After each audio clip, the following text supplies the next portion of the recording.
But, well, we're going to be not worrying about that. We've got our own winners match to deal with. All right. Spot in the top right corner for Alpha X Gaming. In the blue pieces, we have RAGNAROK.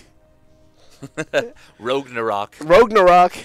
And his opponent, spawning down on the bottom left, representing Dragon Phoenix Gaming. It is RAGNAROK. Also known as the 2022 World Champion. Yeah, you heard it here first, folks. SDC, the Oracle, as it were, predicting the future.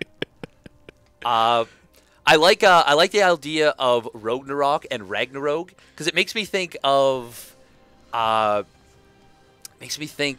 Dragon Ball Z when they did the fusions during GT, and you had what was it? You had Vegito and Gogeta.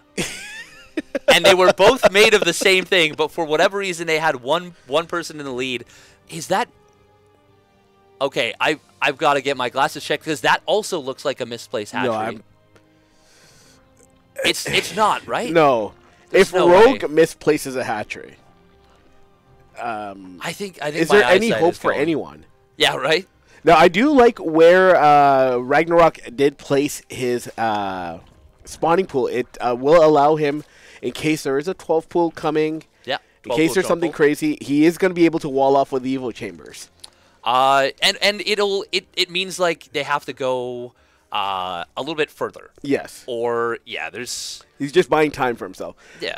Of course we know the ever-seeing overlords, the casters that we are, overseers. No, yes. What's the hive mind called for the Zerg? Overmind. Overmind. Yeah. The Overminds. We are the Overminds. We know there is no 12 pool coming. Yeah. And just like the Overmind, you know, you don't really know what our intentions are, and chances are we're going to try and destroy the universe. Yes, yeah. Absolutely. Absolutely. Yeah. We're going to start with Ire. Yep. Yep. Yeah, and then we'll probably have no direction for a while. No. Yeah, and then we'll get blown up by we're going to get screwed over by our own children. Yep. Yep. Oof, that one strikes a little close to home. So does this mean Vindicta's going to kill us? Oh, maybe. Oh, shit. Yeah.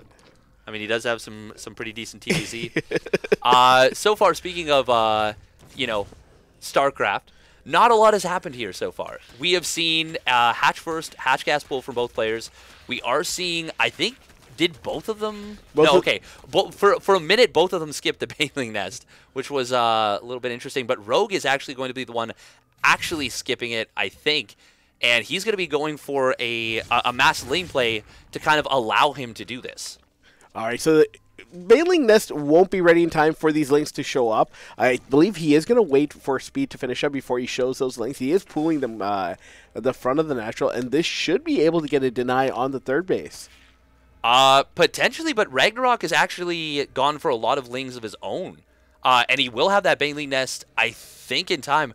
Rogue, he could be in a lot of trouble right here. Okay, Rogue is going to go for his own baneling nest. A lot of times with this, you go for a Roach Warren behind it. But this is, I like this, like, from the build order perspective, I like this situation for RAGNAROK a lot. He is going to have to be careful. He is morphing in Banes, and he will get them up in time. All right. Banelings are out. Rogue will be driven back. And he'll have to wait till he has his own banelings. Yeah, and he will be... The thing is, like, he's still able to cover himself to get up to this. And they both do start droning out of it. It's going to end up with Rogue actually taking a small worker lead momentarily, but that's just the ebb and flow of ZVZ. It goes back and forth. RAGNAROK building a few of his own drones. Rogue feeling like he needs more Zerglings to stay alive. And he does. He's trying to buy time for his own Banelings. They are in production here. RAGNAROK does have... He does have a scary setup here until those Banes can get in position. But he's not committing hard. No. We do have the Roach Horn coming down behind that Evo chamber as well. So we are going to see a transition out of this Ling Bane phase, which I personally feel sorry for the Observer, trying to figure out what to follow and where and keeping up with these Speedlings. Yeah, it's always tricky. And speaking of Speedlings, we actually have Rogue. He is committing hard to a Ling Bane play. Does he have... Oh, he's gone up to a second gas. So this is actually exactly what Dark did versus Solar in game number 2, where he kind of went for like the Targa Bane style. of old, which is kind of a counter to 2-base fire. That being said, we do have roaches on the way for RAGNAROK, and this is, I'm really liking this situation for RAGNAROK. Oh, gotta be so careful. But if the roaches pop out, he's got that wall at the natural. You're not gonna be able to break through here as Rogue. That being said, the pincer move with the Banes are not going to be able to connect here, and the roaches will not quite close the wall. Banelings will get on top of these drones. Nope. Decides to pull back a little. They are kind of going back and forth, being a little, trying to find that juicy hit. The wall has been breached. We do have Lings in the wall. Helm's Deep has fallen here. Oh my god. Doesn't detonate that one Bane. Trying to find the juiciest hit here with that Baneling. Oh, he really... There we go. Finally gets it. More Lings gonna stream in here. A lot of those drones have been weakened. He can't fight with those drones. Lings are getting full surrounds on these roaches, but there are now reinforcements coming in from RAGNAROK to drive this back. Yeah, there was a really nice move from Rogue there, where he's going to be able to pick off an additional drone, I think. 37 drones going down in total. I still like RAGNAROK's position a lot because he has that +1 missile, because he has that roach tech, and because he's actually droning behind this and he has the wall, and he can keep the roaches at home. Ling's counterattack, this is a good situation for RAGNAROK. But I want to point out something that Rogue did, using those Banes, keeping them at the natural expansion. He used the wall of RAGNAROK against him. He positioned those Banes on the inside of the wall, meaning that the Lings could never get through, and that bought Rogue the time with those Zerglings in the main base to get what he was looking for. Oh, the Baneling! Oh, decent connection there with that Baneling. Rogue will chase RAGNAROK back around the map.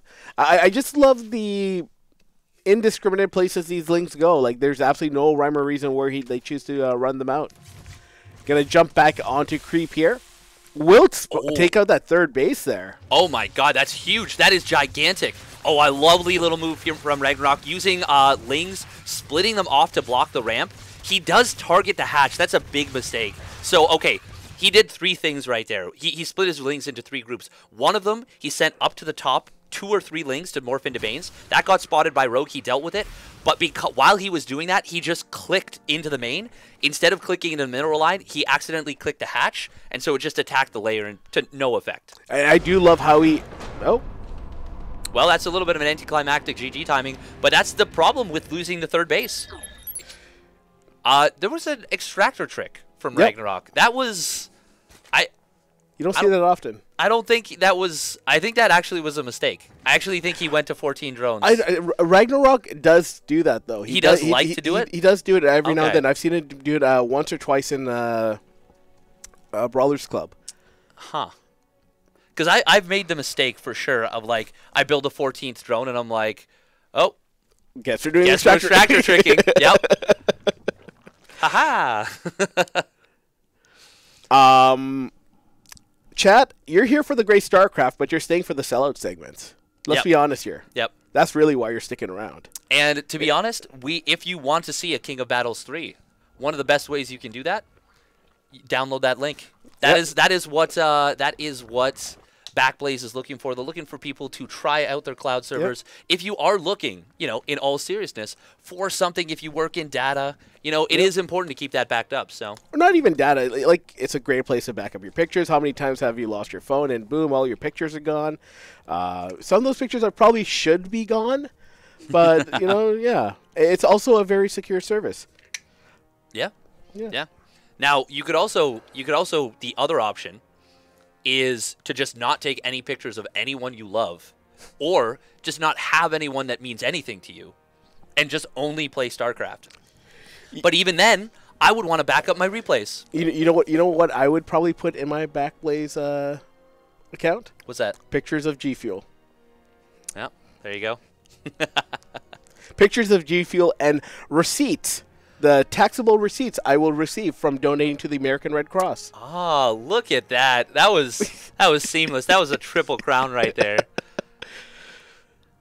So far, you might be saying to yourselves, oh my god, cast the game, casters. Well, the good news is they were kind enough to give us plenty of time to shill out for the sponsors there, as they're both going for that triple hatch. They're both going for the 30 supply third hatch. They will both be going for the Baneling Nest at about the same time.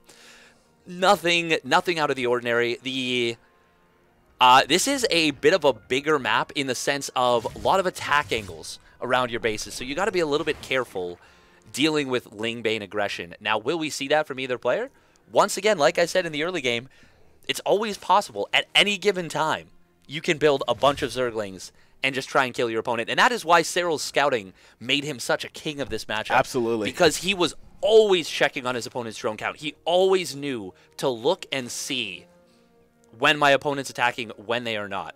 And that allowed him to always make the correct decision. And that's something that is an ongoing struggle in ZVZ. Absolutely. ZVZ, one of the matchups I absolutely hate to play because I suck at scouting. I suck at the Ling Bane because it is so micro-intensive, especially with the Banelings. We are going to see another Ling Bane phase here. Both players going for the Evo Chamber. Rogue opting to get that +1 range. Oh, I like this. RAGNAROK going for the +1 carapace. So that carapace upgrade is going to benefit both the Lings and the Roaches, whereas the range is just going to benefit the Roaches.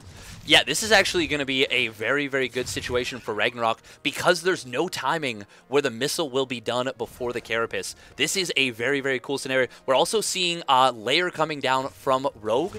We will not be seeing that from RAGNAROK, most likely. He's gone for the full wall. Both of them have. But that makes it so that it's very, very difficult to scout in and see if there's a layer. Now, will Rogue try and go for something to try and get a scout here? I don't know if there's any way for him to do so.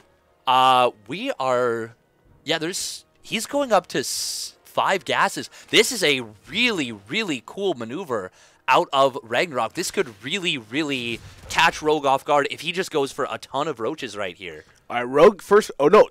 Sorry, that is a lie. Both players starting to build Roaches. Excuse me. RAGNAROK opting for 10 Roaches right off the bat. 7 for Rogue. Roach. Now, the Roach battle, you do benefit quite a bit from Defender's advantage, having reinforcements arrive a lot earlier. But just having superior numbers, being able to kill off a base does kind of counter that sometimes. Now, Rogue is the first one to go for Roach speed here. Also getting that pneumatized carapace upgrade, so he will be able to get that scouting information. Not going to be in the dark with those speed overlords. Now, this is a really bad situation for Rogue. He needs to get off the map very, very, very quickly because he is attacking while droning into basically an all-in from RAGNAROK. RAGNAROK, funnily enough, is starting to drone out of this, which is a very weird decision. But he has set himself up to do a very, very strong all-in. But, oh my goodness, he is droning so hard. Oh my goodness, he got bluffed out of his, absolutely bluffed. No, he completely didn't. He didn't get out of bluffed. his sneakers. He didn't get bluffed. He heard 2 minutes into the future you saying that this is going to be an all-in. And he's like, nope, I cannot let that happen. Rogue dropping that Spire, which might actually catch RAGNAROK off guard here. Rogue has gotten away with murder. Yeah. Rogue has straight up gotten away with murder here. So RAGNAROK, oh man, RAGNAROK really sold the concept that he was droning hard and that he was going for a layer when he was not. And then he set up this like heavy all-ins like play with the +1 carapace, and he had everything he needed to make it work. But unfortunately, he decided not to go for it.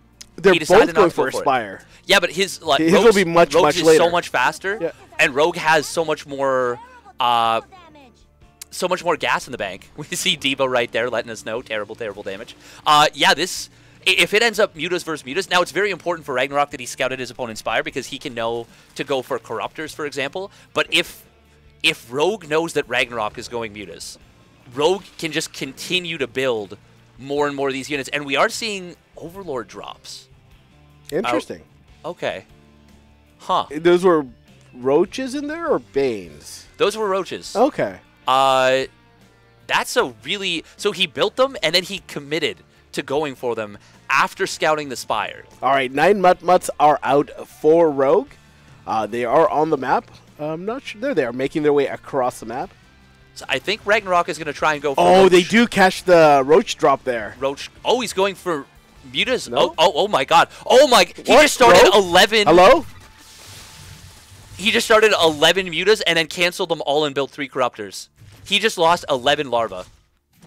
Oh, the Overlord drop is not going to do anything. Oh, my God. Ugh. And it supply blocks him. Oh, God. Yeah, Rogue let that drop go by. Can we also point out that Rogue is maxed out here, and RAGNAROK is not? Yeah. This is a big problem for a lot of reasons. Both players kind of not knowing what the other is doing, so it's a little bit of teching in the dark right here. That being said, RAGNAROK doesn't have enough to hold right here. Rogue going to come in from multiple angles with a great Roach Concave. He's got Corruptors, but there's no heavy commitment to the Mutas. So those Corruptors with the Spores are kind of paperweights at this point. Now, RAGNAROK does have a upgrade lead that is about to get evened up once Carapace finishes up for Rogue. +2 starting up here. Another drop coming in. Will scout that Infestation Pit going down. Interesting move to have the Corruptors go out. GG gets called. He had the Corruptors taking out Overlords.